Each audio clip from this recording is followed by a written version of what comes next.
Hello to you, my Cosmic Dragon friends. We are back with day 14 of our Christmas Advent calendar. So, strange energy today. I have to say, as I sat down, I just had this wash of tiredness and exhaustion just come over me, and I've been sat here trying to start the video, but I couldn't because I kept yawning, and I may have to pause it a few more times to yawn a little bit more. It's quite strange because I felt fine up until I came in here and sat down. No logical reason I can think of for that. But there we go. So I think there could be some tiredness or maybe even exhaustion in the system right now for the soul groups drawn to this reading. I've also got some friends with us today. I have been guided to bring in, this is a limpet shell that I've collected on one of my many beach trips, probably stunned. So I actually refer to Bedford as Limpetford, or Mummy's little limpet, because he does like to be stuck next to my thigh a lot of the time, or on top of my lap. So there is this sense of desiring closeness. For some people it might be codependency. Obviously take it as it resonates for you. Yeah, there is this sense of needing to just be stuck on someone or close to someone that we care about, which is quite fun. It could also be that there's someone who's been draining you that you want to get rid of, who's literally stuck on you and you're like, no, get off, you're draining my energy, I don't want that. Maybe that's why you feel tired. Maybe there's some energy work that you need to do to actually clear energy blockages caused by people who are draining your energy. So remember, you can always go and use my guided meditation, what's it called, Cutting the Ties That Bind with Archangel Michael, because that will help to get rid of anything like that. I will link that up here now. That is over on my other channel, Angel Wings Holistics, where these videos are also being shared. So yeah, there's some interesting energy here. Whatever it is, it's making you exhausted, making us exhausted generally. I was also guided to bring in this snake ring. You might remember I bought this secondhand somewhere. I saw it and I thought, oh yes, that's for me. And I love it. Look at its little flashing eye there. I don't know if you can see that. It's got like a little pretend gem eye. But it's only got one. It's blind in the other eye. It's very interesting. Very interesting little piece. It's I'm sure it's not expensive or clever or anything, but I find it very, very fascinating. So we have the theme of the limpet and the snake today. It sounds like some sort of fable, doesn't it? Maybe I need to write it. Maybe one of you does. So let's take a look at our cards for today's reading. There are some very different cards today. We have the Magical Unicorns Oracle. We have the Toracle deck by my amazing friend Jules Rain. Link is in the description if you want this deck, because that's for sale on her shop. And then we have the Messenger Oracle as well. And for some reason, I was guided to take 3 of each, and that was that. Well, the Toracle cards actually jumped out all by themselves in a clump. So, yeah, I didn't even pick them. They picked themselves. So let's start with our unicorns. Decide. Oh, okay. What do we need to decide? So it's time to clearly make a decision about what you want. Talk about your feelings. Well, yes, that would go along with it for sure. Tell a friend how you feel. And happy thoughts. Yes, so there's no need for it to be a bad thing or for this to be negative. Sometimes we just have to make a decision so that we can move forwards. So to feel happier right now, think about a memory or something else that makes you smile. Oh, that's nice. Little reminder to put yourself in a positive energy there and not to dwell on negativity or things that drag you down. Try and stay in a more light-hearted, positive energy as far as possible.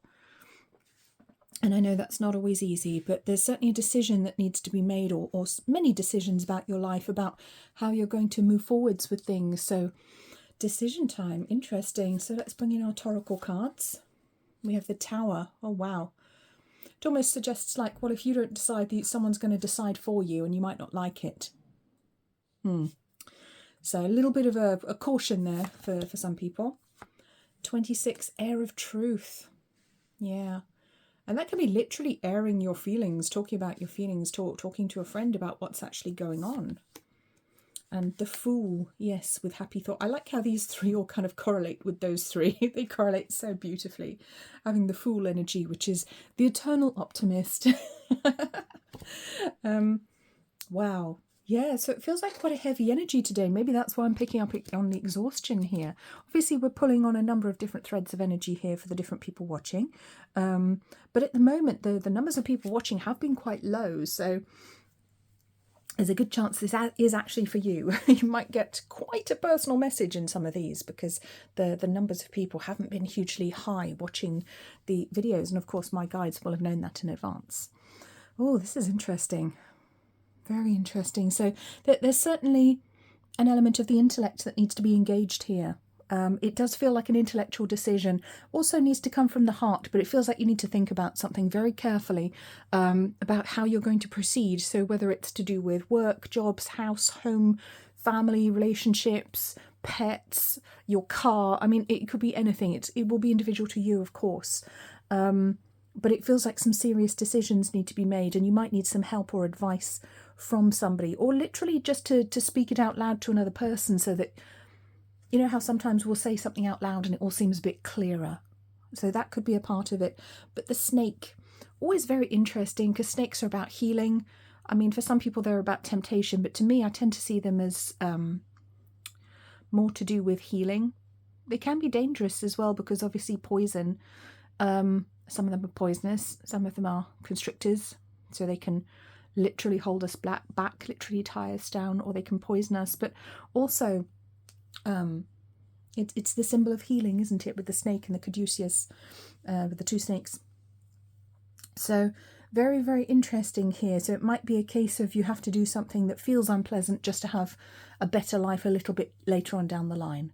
So it feels like something that maybe smarts now, but, you know, sacrifice now to have the happiness and fulfillment later on down the line, or the healing down the line. That's what it feels like to me today. It's quite interesting. So checking these for, no, they don't need sensor shells. Know your fears, yes. So it could be fear that's holding you back from making a decision, but it feels very much like the decision has to be made, or decisions in your life need to be made. They cannot be put off. Okay, and it feels like only fear holding you back anyway, so I think everything's going to be fine. And this could be very large or very small, it doesn't really matter. See the signs. Yeah, the universe is absolutely trying to guide you in whatever this situation is, and if it hasn't happened yet, it could be something to come. And see yourself in nature. Yeah, that's gorgeous. So there's a little nudge there to get back to nature, to reconnect with the outdoors, with trees, with plants, with the fresh air, with animals, so that you can feel calmer, so that you can feel more in control of your life, regardless of what is or isn't happening right now, but to feel more grounded and more in control of your life and your lifestyle, because there's a lot of information coming through from the higher realms here. There's a lot of spiritual guidance coming through that you may or may not be listening to. So I feel like we all need to be making an effort to listen to that right now. It's quite funny about spending time outside, because earlier on, I had some towels out on the washing line and it looked like it was going to rain. All of a sudden, the sky went very dark. I mean, even darker than usual for December in England, if you can imagine that. About 3 o'clock. I mean, it starts getting dark then anyway, which is insane because our days are so short right now. But so anyway, and I thought, oh, I better bring the towels in. So I popped out and I got them off the washing line. And of course, Bedford had to come with me because he always has to accompany me to the garden, because that's only right and proper that he do so. And he gets very upset if he doesn't know. So he got out of bed and came running after me like, oh, I better come with you. It may not be safe out there. He's so funny. Bedford's my cat, if you haven't visited this channel before. And so I got the towels and I went back inside and he started meowing. And I opened the back door and I said, what is it? And he was meowing insistently that I go back outside again. He was not happy that I had not spent enough time in the garden. So I put the towels down and I put my shoes back on and I went outside and spent some time with him in the garden. We had a little walk around the garden. We inspected everything. And then I got to the twiggy remains of my runner bean plants this year. And I saw the pods and the beans that I left on there. I intentionally left a few bean pods on there for next year, so I'd have seeds for next year, so I'd have the beans to plant. And I thought, oh, I should get those now. So I did. I got out my little snips and I cut them off and collected them, took them inside to dry for next year.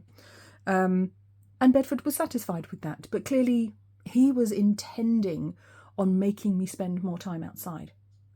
And there was no obvious reason for that, because he wasn't too bothered about interacting with me. He wasn't trying to play. He wasn't attacking my leg. He does that sometimes. He thinks it's funny. Bastard. You know, but it was almost like he was like, no, mummy, you haven't had enough time outside yet. Go and touch grass and then we'll both go back in again. So that was quite funny.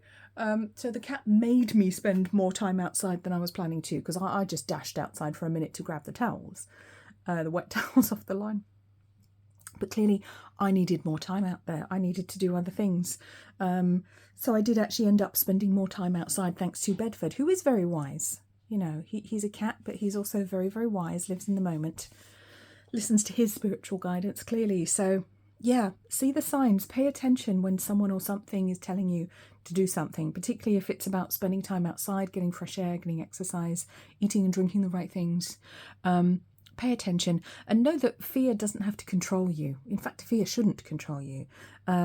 It's a useful emotion because it warns us that something may not be safe. But we also have to use our mind. We have to get advice from people who know. So talk about your feelings, air of truth. You know, we have to use our sensible mind, because sometimes we can panic about something that actually isn't dangerous or risky at all. It may just be out of our comfort zone. It may just take us by surprise. Like when I was shelling my beans earlier, a spider jumped out of one of the pods. That was a bit of a surprise. But I managed to catch it and put it outside again, so it's all good.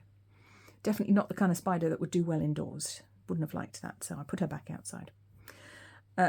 So yeah, so pay attention. There may be a decision that you need to make, but regardless, pay attention to your guidance right now, because there is an emphasis on your health, on your well-being, coming through from the higher spiritual levels. So please do pay attention so you can take care of yourself. Let's get a couple of these. Oh, we've got 3. Look at that. It's all 3s today. So 3 is obviously coming in numerologically here, which is interesting because, what's the date? It's the 14th, so 14-5, but number 3 energy wants to come in as well. And number 3 is, of course, the number of the divine blueprint, as I'm always saying. It's our design for life. It's our spiritual design, our physical design, how we plan our life, what we choose to do with it. So it is all about planning our life, planning the future here as well. So we have expectancy. Yes. What do you want for the future? What do you want to expect? Play. And spontaneity. Okay, yeah, so take a load off with the play card. It kind of ties in with happy thoughts and the fool. But spontaneity, be spontaneous. You don't have to think everything through so much. Sometimes you just have to make a decision, and you don't have to know for sure whether it's the quote unquote right decision, because sometimes there is no right or wrong decision. It's just a case of deciding. Just a case of, well, what sounds more interesting or what sounds more fun? You know what? I'm going to do that one. Expect things to go well, expect things to be better, and expect everything to be okay. All right. So I hope that was helpful to you. Please remember to like, comment, subscribe. You can also hype this video if you're on a mobile device, which really helps me. Oh, I'm out of breath. All my stuff for sale is in the description below, as you guys know. I will see you all again very soon. In the meantime, please take very, very good care of yourselves. Bye-bye. And you can now pre-order my 2026 Psychic Predictions ebook, which is available from angelwingsholistics.com. Link is in the description below. And yes, of course, it features Bedford on the front.